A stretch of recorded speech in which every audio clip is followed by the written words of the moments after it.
Hey, thanks for staying with us at 1:30. Tonight's Climate Check is a special one. We're counting down to Earth Day, which is on Friday, and we turn our focus to this climate clock, which launched in September of 2020 in Union Square. Activists call this the most important number in the world. You'll find out why in a moment. But first, look at our full house tonight. Chief Meteorologist John David is with us, along with Andrew Boyd and Gan Golan, the co-creators of this climate clock. Andrew, let me start with you. Explain for our viewers exactly what this climate clock is counting down to. Sure.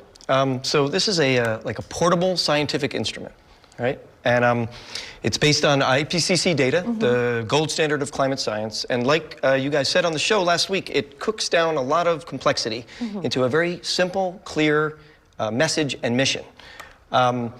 It's telling us that we need to transition off of fossil fuels to renewable energy, 100% renewable energy, and we need to do it in a little bit more than 7 years. 7 years and counting. That's right. Counting down quickly. So where the idea, how did you think to come up with this? What was the inspiration? Yeah, the original idea actually came from a very personal place for me. When a few years ago, two big things happened in the same week. The first was that my first child, my daughter, was born, and that was, huge, and really one of the happiest moments of my life, of course.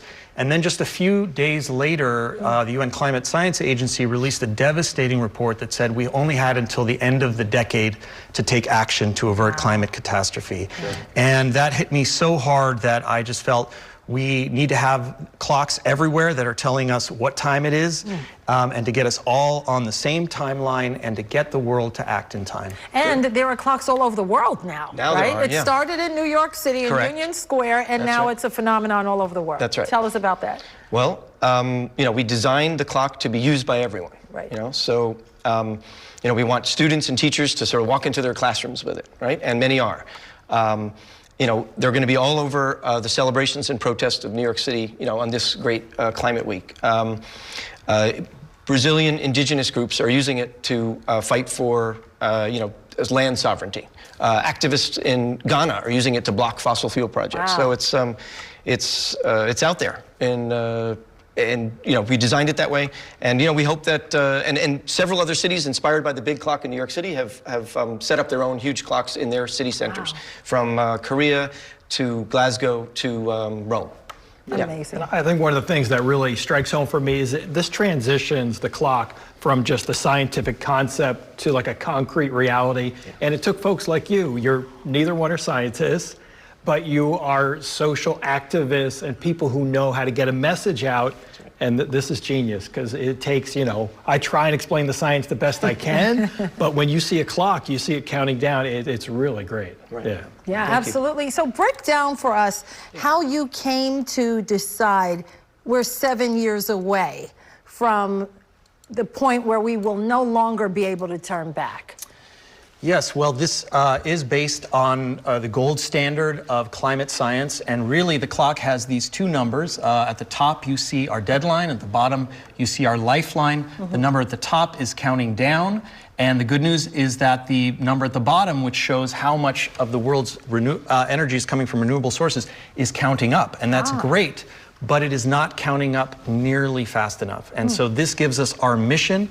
We need to bring this number up to 100% within this deadline to avert the worst climate impacts. And that's one of the things I love about the clock. It's not all doom and gloom. There is some optimism there, so that you know, we don't want people to give up. This clock isn't supposed to scare you, or if it does, it's supposed to scare you into action, not into hiding. We think of this as our window of hope, the sort of critical time period in which we must take action to achieve the mission that this clock is telling us. Yeah, and what I love is that viewers at home can get this clock. Schools can get it. Tell us how. Absolutely. I mean, our goal is to put this clock in the hands of everyone who wants to send this message, who wants to pressure our leaders, our CEOs, and our governors to take action in the time that we have.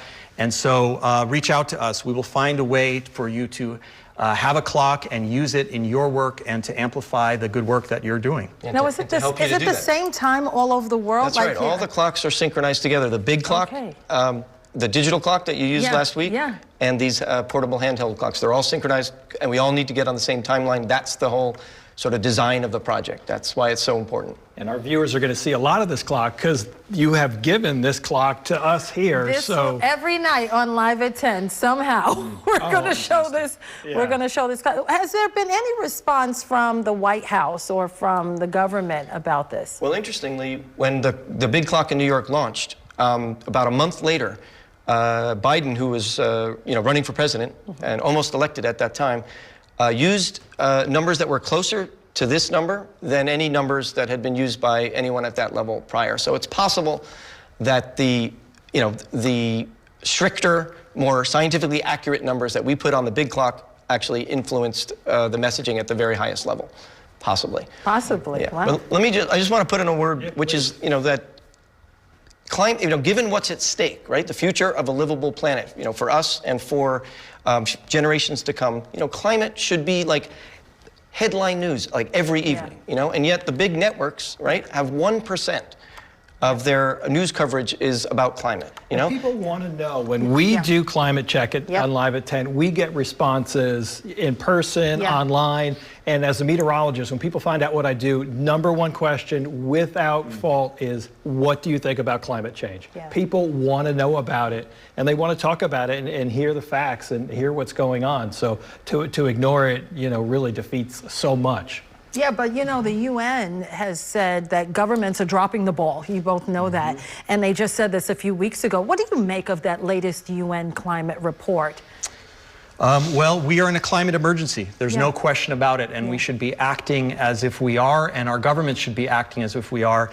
And that's why, a big problem like this requires big solutions and really looking at the deep systems that we're dependent on, namely our energy system. And making changes at that level is going to be more than just individual behavior. It's going to be all of us taking action together to pressure our leaders, to pressure industry to make those big changes. So it's really on all of us working together to make sure that those things are happening. And what about New York City? How would you rank? Because we're all New Yorkers here. How would you rank New York City? In this kind of business, there's you have to both stop the bad things and build the good things, right? And New York's got both, right? So one of the one really bad thing happening in New York is the North Brooklyn fracked gas pipeline that's running from, or they're building it, pieces of it from Greenpoint to Brownsville through all sorts of beloved neighborhoods.